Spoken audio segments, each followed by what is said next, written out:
It's November the 3rd, 2020, and our notes from Numbers today take us to Numbers chapter 16. Korah, son of Izhar, the son of Kohath, the son of Levi, and certain Reubenites, Dathan and Abiram, sons of Eliab, and On, son of Peleth, became insolent and rose up against Moses. With them were 250 Israelite men, well-known community leaders who had been appointed members of the council. They came as a group to oppose Moses and Aaron and said to them, "You've gone too far. The whole community is holy, every one of them, and the Lord is with them. Why then do you set yourselves above the Lord's assembly?" When Moses heard this, he fell face down. Then he said to Korah and all his followers, "In the morning the Lord will show who belongs to him and who is holy, and he will make that person come near him. The man he chooses he will cause to come near him. You, Korah, and all your followers are to do this. Take censers and tomorrow put fire and incense in them before the Lord. The man the Lord chooses will be the one who is holy. You Levites have gone too far." Moses also said to Korah, "Now listen, you Levites. Isn't it enough for you that the God of Israel has separated you from the rest of the Israelite community and brought you near himself to do the work at the Lord's tabernacle and to stand before the community and minister to them? He has brought you and all your fellow Levites near himself, and now you're trying to get the priesthood too. It is against the Lord that you and all your followers have banded together. Who is Aaron that you should grumble against him?" Then Moses summoned Dathan and Abiram, the sons of Eliab. But they said, "We will not come. Isn't it enough that you've brought us up out of a land flowing with milk and honey to kill us in the desert? And now you also want to lord it over us? Moreover, you haven't brought us into a land flowing with milk and honey or given us an inheritance of fields and vineyards. Will you gouge out the eyes of these men? No, we will not come." Then Moses became very angry and said to the Lord, "Do not accept their offering. I've not taken so much as a donkey from them, nor have I wronged any of them." Moses said to Korah, "You and all your followers are to appear before the Lord tomorrow. You and they and Aaron, each man is to take his censer and put incense in it, 250 censers in all, and present it before the Lord. You and Aaron are to present your censers also." So each man took his censer, put fire and incense in it, and stood with Moses and Aaron at the entrance to the tent of meeting. When Korah had gathered all his followers in opposition to them at the entrance to the tent of meeting, the glory of the Lord appeared to the entire assembly. The Lord said to Moses and Aaron, "Separate yourselves from this assembly, so that I can put an end to them at once." But Moses and Aaron fell face down and cried out, "O God, God of the spirits of all mankind, will you be angry with the entire assembly when only one man sins?" Then the Lord said to Moses, "Say to the assembly, move away from the tents of Korah, Dathan, and Abiram." Moses got up and went to Dathan and Abiram, and the elders of Israel followed him.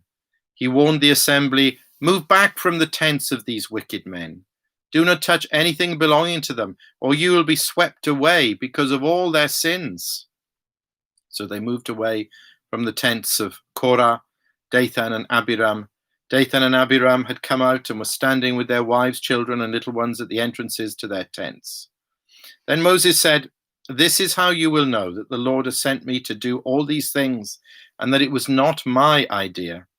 If these men die a natural death and experience only what usually happens to men, then the Lord has not sent me. But if the Lord brings about something totally new, and the earth opens its mouth and swallows them with everything that belongs to them, and they go down alive into the grave, then you will know that these men have treated the Lord with contempt." As soon as he finished saying all this, the ground under them split apart, and the earth opened its mouth and swallowed them with their households and all Korah's men and all their possessions. They went down alive into the grave with everything they owned. The earth closed over them, and they perished and were gone from the community. At their cries, all the Israelites around them fled, shouting, "The earth is going to swallow us too." And fire came out from the Lord and consumed the 250 men who were offering the incense. The Lord said to Moses, Tell Eleazar, son of Aaron, the priest, to take the censers out of the smouldering remains and scatter the coals some distance away, for the censers are holy, the censers of the men who sinned at the cost of their lives. Hammer the censers into sheets to overlay the altar, for they were presented before the Lord and have become holy. Let them be a sign to the Israelites. So Eleazar the priest collected the bronze censers brought by those who'd been burned up, and he had them hammered out to overlay the altar as the Lord directed him through Moses. This was to remind the Israelites that no one except a descendant of Aaron should come to burn incense before the Lord, or he would become like Korah and his followers. The next day, the whole Israelite community grumbled against Moses and Aaron. "You've killed the Lord's people," they said. But when the assembly gathered in opposition to Moses and Aaron and turned towards the tent of meeting, suddenly the cloud covered it and the glory of the Lord appeared. Then Moses and Aaron went to the front of the tent of meeting, and the Lord said to Moses, "Get away from this assembly so that I can put an end to them at once." And they fell face down. Then Moses said to Aaron, "Take your censer and put incense in it, along with fire from the altar, and hurry to the assembly to make atonement for them. Wrath has come out from the Lord. The plague has started." So Aaron did as Moses said and ran into the midst of the assembly. The plague had already started among the people, but Aaron offered the incense and made atonement for them. He stood between the living and the dead, and the plague stopped. But 14,700 people died from the plague, in addition to those who had died because of Korah. Then Aaron returned to Moses at the entrance to the tent of meeting, for the plague had stopped. Amen. Now, from the heights of yesterday, when there was so much comfort and encouragement in that earlier chapter, to the depths today, as we see again a recurring theme in the book of Numbers: more rebellion, more grumbling, and terrible judgment. Firstly, we see all of this with Korah and the other Levites and leaders that are mentioned. That's verses 1 to 40. Now, these are high-standing leaders. Yes, they are sons of Levi in the opening verse. And then verse 2, with them were 250 Israelite men, well-known community leaders who had been appointed members of the council. Maybe this explains the nature of their rebellion, the fact that they resented Moses in verse 3, and they lusted for the power of Aaron's position. That's in verse 10. That's particularly said to the Levites. Remember, there's quite a sharp distinction between Levites and the priesthood, and the priests are in a higher, more important position, and the Levites were subservient to them and worked along with them. And this is telling us that ultimately we do not appoint ourselves. Ultimately, it is God's choice. He appoints his leaders. He had appointed Korah and these other men to be leaders, but they were not content with that. They were rebellious, and they were lusting after more. This is often something that we see in life. And God will separate these two groups, the real leaders who he will put his seal of approval upon, and then these rebels that he will judge because of this sin. It is a particularly terrible sin for them, the Levites and these other leaders, because they were leaders, because they knew so much, they'd been given so much by God. Now, how does Moses respond to this opposition? It's a horrible thing. It's a painful thing when people oppose you and attack you and say horrible things to you and about you, and they want to push you out of your position, as it were. But again and again we read, as it says in verse 4, when Moses heard this, he fell face down. Verse 22, Moses and Aaron fell face down and cried out.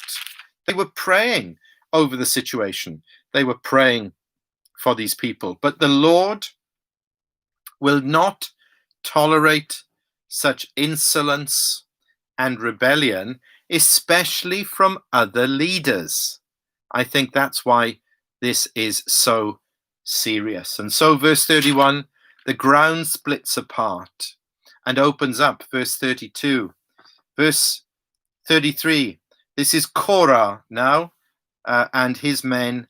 They went down alive into the grave with everything they owned. The earth closed over them and they perished and were gone from the community. And then that's the Levites. And then there were these 250 other men. Verse 35, and fire came out from the Lord and consumed the 250 men who were offering the incense. Aaron and his sons, they indeed are vindicated as the Lord's servants, the true priesthood, and these people who want to take that power for themselves, they are cast down. But then, amazingly, verses 41 to 50, in fact, it says the next day, when this spectacular act of divine judgment has been seen before everybody's eyes, the next day, the whole Israelite community grumbled against Moses and Aaron. You've killed the Lord's people, they said. Well, they hadn't. It was God who had judged them and cast them down. This is how confused and short-sighted they are. And remarkably now, the same spirit of rebellion erupts from within the whole of the Israelite community. This time something slightly different happens. Again, there's a response of humility and intercession from Moses and Aaron. And Aaron offers incense and makes atonement. And like it says in verse 47, verse 48, it's a rather beautiful verse. Aaron stood between the living and the dead, and the plague stopped. I think that the general mass of the people, they didn't bear the same responsibility as these appointed leaders that we've seen earlier.